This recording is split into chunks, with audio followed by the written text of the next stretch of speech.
Illustration 13 में ABC company has currently an ordinary share capital of 25 lakh consisting of 25,000 shares of 100 each. Management is planning to raise further 20 lakh to finance major program.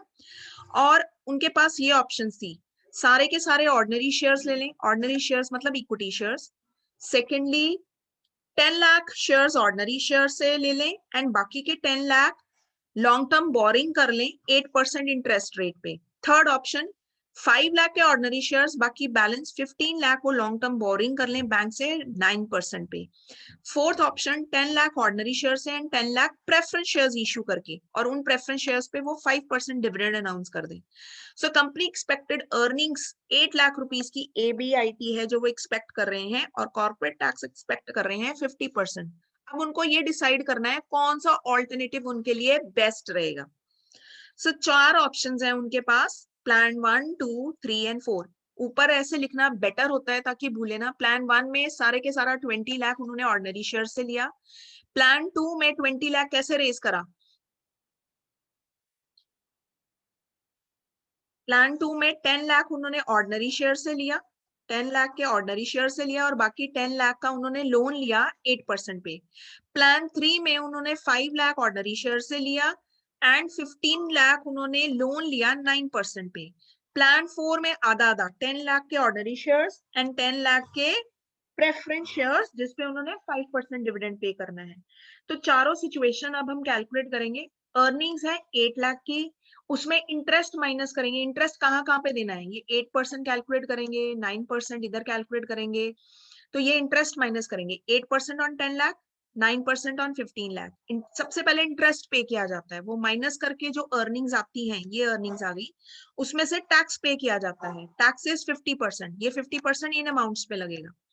Tax minus करके earnings after interest and taxes आ गई. फिर last में पे किया जाता है dividend. Dividend सिर्फ प्रेफरेंस शेयर्स पे अनाउंस हुआ है, वो लास्ट प्लान में है 5% ऑन 10 लाख, दैट इज 0.50.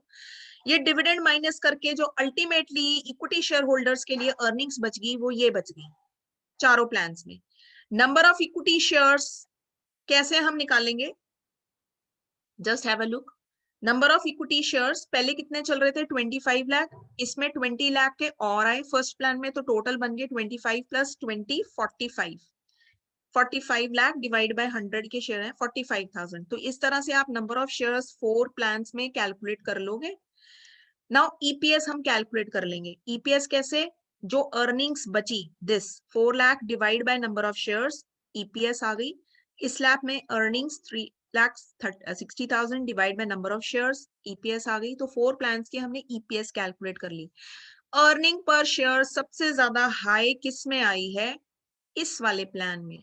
तो ये प्लान हमें प्रूव करता है, थर्ड प्लान बेटर ऑप्शन क्या है कि जब आपने ज्यादा पैसे रेस करने हैं, इक्विटी कम डेप्ट ज्यादा यानी लॉन्ग टर्म लोन, तभी earning per share ultimately equity share holders को ज्यादा होगी. तो ये कंसेप्ट एक्सप्लेन कर रहा है क्लियरली. ये फॉर्मूला से हमें एक्सप्लेन हो रहा है कि डेप्ट इक्विटी मिक्स की रेशो डेफिनेटली मैटर करती है अर्निंग पर शेयर कैलकुलेट करने में. इक्विटी होल्डर्स को अर्निंग पर शेयर ज्यादा मिलेगा अगर डेब्ट की रेशो बढ़ा दी जाती है. यही आप लिखोगे कमेंट में.